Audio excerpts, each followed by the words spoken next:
Olá, queridos irmãos, queridos, graça e paz a todos. Queridos, que Deus abençoe de maneira rica e gloriosa. E eu quero aqui deixar uma mensagem no seu coração.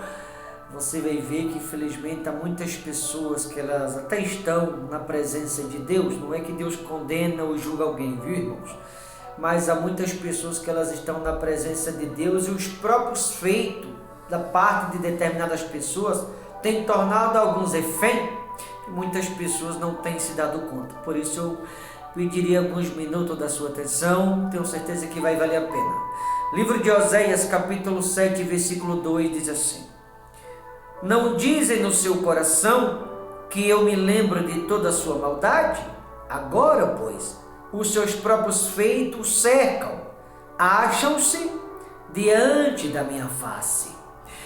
Veja como havia mencionado, Deus não condena e nem julga ninguém, tanto que Jesus veio para nos livrar da condenação ou do julgamento, mas são os próprios feitos por parte de um alguém ou de determinadas pessoas que torna aquele alguém refém dos próprios feitos que o pratica.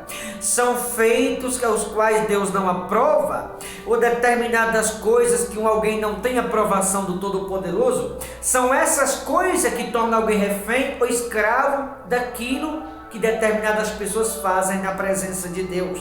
São os próprios feitos que o cercam. São os próprios feitos que o escraviza. São os próprios feitos que os torna refém. Repito, não é que Deus condena quem quer que seja. Pelo contrário, Jesus veio a nos livrar da condenação.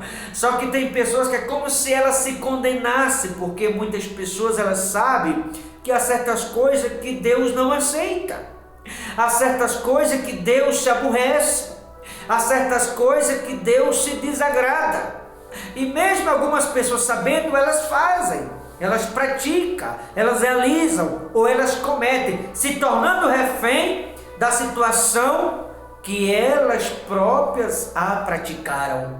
E a recomendação é: agora, pois, os seus próprios feitos os cercam. Ou seja, as pessoas se tornam refém daquilo que elas dizem e daquilo que elas fazem, mesmo estando na presença de Deus. Jesus veio para trazer liberdade, tanto diz em Gálatas 5:1. Para a liberdade foi que Cristo nos libertou. Permaneceis, pois, firme, e não se submetai de novo a jugo de escravidão. Então Jesus veio a nos trazer liberdade. Então, se Jesus veio a nos trazer liberdade, devemos tomar o devido cuidado, ser vigilante, para que os próprios feitos não escravizem ou os tornem alguém refém das próprias coisas que no dia a dia alguém pratica. No versículo 6 diz assim: Porque prepararam o coração como um forno, enquanto estão de espreita toda noite. Dorme o seu furor, mas pela manhã arde como labareda de fogo. Veja que a Bíblia diz que prepararam o coração como um forno. Um forno normalmente se usa para assar um bolo, para uma pizza, ou um pão caseiro. A mulher, a dona de cozinha que me ouve agora, que faz o pão caseiro, sabe do que eu estou falando. Se você não olhar aquela massa no processo de cozinhamento, ou enquanto aquele pão está assando, aquela pizza que seja, e você tirar do ponto ou deixar passar do ponto, vai acabar estragando. Então a massa, quando é levada ao forno, tem que esperar o ponto certo para que possa utilizar-se daquilo que no forno foi preparado. A mesma coisa o nosso coração na presença de Deus. Por meio da palavra, temos que ser preparado. O coração está no ponto a obedecer. O coração do crente não tem que estar no ponto para odiar. O coração do crente não tem que estar no ponto para desobedecer. Não tem que estar no ponto para andar segundo o que alguém acha. Tem que estar no ponto para andar segundo a Escritura, no ponto para andar segundo a palavra, no ponto para obedecer, no ponto para perdoar, para amar, para fazer o bem. O coração do crente tem que estar no ponto para dar o bom exemplo, para dar o bom testemunho. Então percebe que aqui duas coisas já. A primeira coisa, como disse no versículo 2, é tomar cuidado para não tornar refém dos próprios feitos que no dia a dia alguém pratica. A segunda coisa é o coração estar no ponto certo. Eu ouço de algumas pessoas: pastor, sou o tipo de gente que se alguém me fala algo que eu não gosto, eu tenho uma resposta na ponta da língua. O coração não tem que estar no ponto para a gente responder às pessoas. O coração não tem que estar no ponto para a gente apedrejar, condenar, julgar. De julgamento, de condenação, basta o que nós fazemos com nós mesmos, porque os nossos feitos é que nos cerca, como diz o versículo 2. Então o coração tem que estar no ponto para dar o bom exemplo, para fazer a diferença. Tem que estar no ponto para ser um representante de Cristo na terra, a mulher de Deus, o homem de Deus. Não tem que se tornar refém do que alguém pratica, e o coração tem que estar no ponto não para aquilo que é ruim, mas para aquilo que é bom. Tem que estar no ponto para perdoar, para amar e não para odiar, para obedecer e não para ser ignorante e desobedecer a palavra de Deus, trazendo sofrimento para si mesmo. Até porque a pessoa que desobedece a palavra de Deus se torna refém, escravo dos seus próprios feitos, que está desobedecendo a palavra, conforme o versículo 2, vai se tornar refém da desobediência, da ignorância, vai se tornar refém da infidelidade, da incredulidade, da dúvida, da incerteza. E a Escritura recomenda não ser refém da situação que alguém próprio comete. E o coração está no ponto, não para desobedecer, mas para obedecer a palavra de Deus. Terceira coisa, no versículo 8, Efraim se mistura com os povos e é um pão que não foi virado. Sabe a pessoa que está na presença de Deus e vendo de coisas velhas? Tem que virar página. Quando você virar página, você vai começar a viver uma nova história. Você vai começar a viver uma história de transformação, uma história de libertação, uma história de conquista. Quando alguém vira página, você começa a viver um novo tempo, uma nova história, um tempo de crescimento, um tempo de mudança, um tempo de edificação, um tempo de renovo, um tempo de fortalecimento, de revestimento espiritual, um tempo de fé. Quando alguém vira essa página, você começa a viver coisas novas em Cristo. Mas para viver coisas novas em Cristo, para viver essa nova história, não pode ser refém da própria situação que alguém pratica. Segunda coisa, conforme o versículo segundo o versículo 6, o coração tem que estar preparado para as coisas boas e não para as coisas ruins.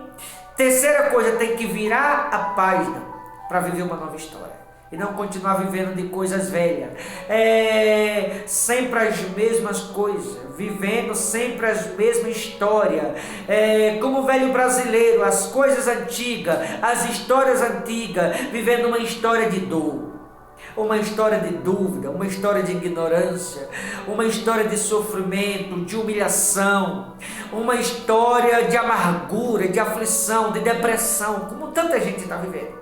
E por que tanta gente está vivendo essa história de sofrimento? Porque tanta gente está vivendo essa história de dor? Tanta gente está vivendo uma história de desespero, uma história de noites mal dormidas, uma história de escravidão, porque se tornou refém da própria situação que muita gente está praticando na sua vida própria. Então não pode ser refém da própria situação, que é a primeira coisa. A segunda coisa, o coração tem que estar no ponto, mas para fazer aquilo que é certo e não o que é errado. E a terceira coisa, virar a página, porque se o pão quer levar do forno, se você não virar ele não vai ficar no ponto certo. Então o coração tem que estar no ponto para obedecer. E quando se fala Efraim se mistura com o povo e é um pão que não foi virado, está se falando da pessoa que não virou a página, ainda está na presença de Deus, mas vivendo as antigas, as coisas caducas, as coisas do passado, vivendo as coisas velhas, vivendo as coisas antigas, as velhas histórias, vivendo sempre as coisas que faz parte do passado, parado no tempo, como muitas pessoas estão, não anda para frente, está parado no tempo, porque não virou a página ainda. As coisas só vão acontecer quando virar a página. Vai deixar de estar parado no tempo, andar para frente. Deus não quer que ninguém fique parado no tempo, Deus quer que a sua vida ande. Para a vida andar, não pode ser refém da própria situação, primeira coisa. Segunda coisa, conforme o versículo 6, o coração tem que estar preparado para as coisas boas, tem que estar no ponto para as coisas boas e não para as coisas ruins. Terceira coisa, tem que virar a paz, deixar para trás o que passou, se livrar do passado, virar a paz, viver uma nova história, um novo tempo, um tempo de mudança, de transformação. Mas para isso, tem que virar a página primeiro. Será que não tem alguém me ouvindo que está sendo refém da própria situação que você mesma praticou? Você que está me ouvindo agora, eu sei que o seu coração está no ponto, mas em qual ponto está em seu coração? Ou em que ponto está seu coração? Para as coisas boas ou para as coisas ruins? Você já virou a página, está vivendo uma nova história? Ou você ainda está vivendo as velhas caducas? As mesmas coisas, mesmo estando na presença de Deus. Porque tem muita gente na presença de Deus, sofrendo, perecendo, não virou a página ainda. Está preso pela situação, refém da situação. O coração está no ponto, mas não porque é bom, porque é ruim. Não virou a página. Tem que virar a página. Começar uma nova história no nome de Jesus Cristo. Tá bom? Deus abençoe. Pense nisso. Vive essa experiência. Vira a página. Para de sofrer. Para de ficar parado no tempo. Deus quer que a sua vida venha andar, progredir, não ficar parado no tempo. O que fazer? Não ficar preso por determinada situação, o coração no ponto porque é bom e virar a página. Do contrário, pode estar dentro da igreja, vai estar parado no tempo. Se refém da situação, o coração no ponto porque é ruim e vivendo as coisas velhas. Tem que mudar essas três coisas. Primeira coisa é não ser refém da situação, que as próprias pessoas hoje em dia praticam. O coração no ponto porque é bom e virar a página, deixar para trás a página de sofrimento, de humilhação, de amargura. Entender que Deus é contigo. Entender que Deus está ao seu lado porque der e vier. Entender que você pode contar com Ele. Começar a viver essa nova história. Porque essa nova história tem muita coisa boa para te acontecer e para se cumprir na sua vida no nome de Jesus. Tá certo? Deus abençoe. Forte abraço. Até a próxima, no nome de Jesus Cristo.